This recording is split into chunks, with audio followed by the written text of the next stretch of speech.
Hello everyone. Today we will discuss about fundamental rights of Indian Constitution and this topic is very important for competitive exam. Mainly अगर हम देखें तो जब सबसे ज़्यादा जो आर्टिकल्स पूछे जाते हैं हमारे कॉम्पिटिटिव एग्ज़ाम में वो फंडामेंटल राइट्स से और DPSP से पूछे जाते हैं, directive principle of state policy. Okay, इसी दो से मेनली देखें तो सबसे ज़्यादा और थर्ड वन जो है वो है हमारा इमरजेंसी. इन तीन टॉपिक से सबसे ज़्यादा आर्टिकल्स पूछे जाते हैं. तो इसमें हम फंडामेंटल राइट्स के बेसिक के बारे में पढ़ेंगे.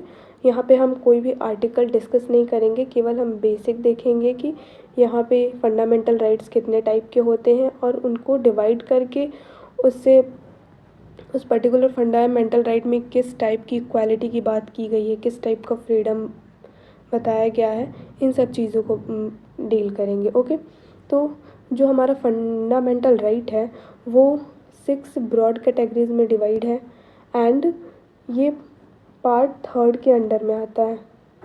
Okay, and fundamental right of Indian constitution है वो जो आर्टिकल 12 से लेकर के 35 तक होता है.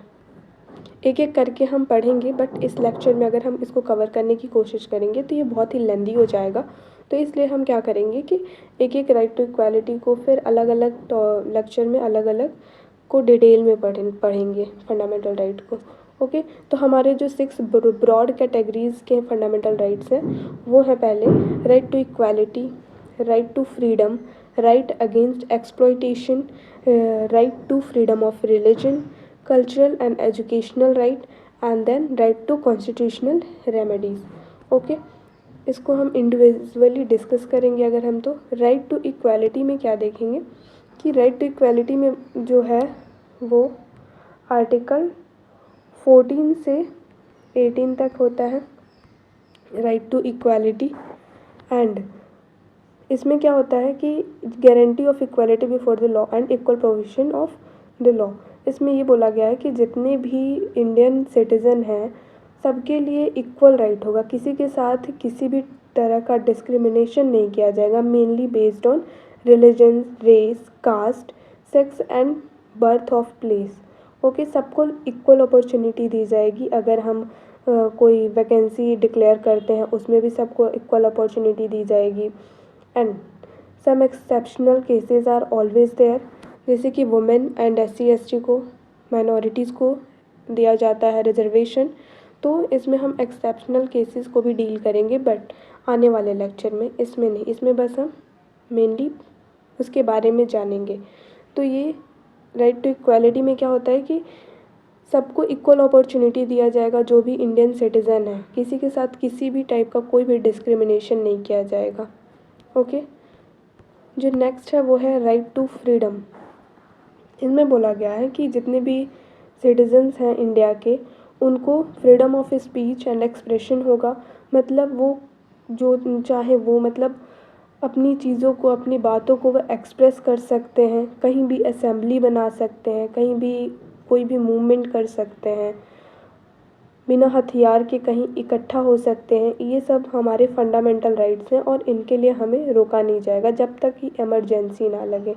Okay, these freedoms are subjected to certain restrictions related to public order, security of the state and mortality. यही है, जब तक इमरजेंसी ना लगे, जब तक ये डिक्लेयर ना किया गया हो. जैसे कि जब इमरजेंसी लगाया जाता है या आर्टिकल 144 जहाँ भी होता है तो वहाँ 4 से ज़्यादा लोगों को एक जगह के खड़े होने की अनुमति नहीं होती है. तो इन सारे केसेस को भी हम डील करेंगे. जो नेक्स्ट है वो है हमारा राइट अगेंस्ट एक्सप्लॉयटेशन. इसमें क्या है कि हम किसी भी तरीके का किसी से ज़बरदस्ती, उसकी बिना मर्जी के, उसके बिना परमिशन के कोई भी लेबर फोर्स या फिर उससे कोई भी हम काम नहीं करवा सकते हैं. और मेनली अगर कोई बच्चा है जो कि 14 ईयर्स से कम का है या 14 ईयर्स तक का है तो उससे हम कोई भी डेंजरस काम नहीं करा सकते. जैसे कि कारखाने में नहीं उससे हम काम करवा सकते हैं, उससे कोई भी लेबर का काम नहीं करवा सकते हैं. ये भी हमारे राइट अगेंस्ट एक्सप्लॉयटेशन में फंडामेंटल राइट के अंडर में आता है. नेक्स्ट जो है वो है हमारा right to freedom of religion. इसमें यह है कि हम किसी भी रिलीजन को फॉलो कर सकते हैं, इसके लिए हमें कोई भी रिस्ट्रिक्शन नहीं है, इसके लिए हमें कोई भी रोक नहीं सकता है. उसको हम फॉलो कर सकते हैं, उसको मान सकते हैं, उसको प्रोपगेट कर सकते हैं, लोगों तक उसको फैला सकते हैं, उसका प्रचार प्रसार कर सकते हैं। तो इसके लिए हमें कोई भी नहीं रोकेगा। और अगर हम पर्टिकुलर किसी रिलीजन से रिलेटेड कोई भी संस्था स्टार्ट करना चाहते हैं तो उसके लिए भी हमें गवर्नमेंट या फिर कोई नहीं रोकेगा। ओके, ये भी हमारा फंडामेंटल राइट है। ओके, जो नेक्स्ट है वो है कल्चरल एंड एजुकेशनल राइट। इसमें क्या होता है, empower any section of citizens to conserve their culture, language and script. इसमें क्या होता है कि कोई भी माइनॉरिटीज़ है, ओके, या फिर कोई ट्राइबल है, वो अपने कल्चर को कंज़र्व कर सकता है। अगर उसको लगता है कि हमारा जो कल्चर है एक्सटिंक्ट हो रहा है, उसको वो प्रमोट कर सकता है और उससे रिलेटेड एजुकेशन को, इंस्टीट्यूट को इस्टेब्लिश कर सकता है उसके प्रमोशन के लिए।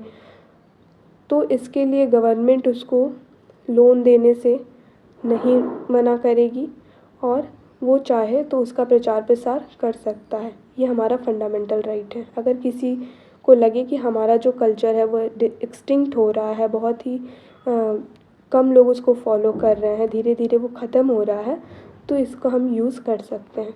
ओके, नेक्स्ट जो है वो है राइट टू कॉन्स्टिट्यूशनल रेमेडीज़।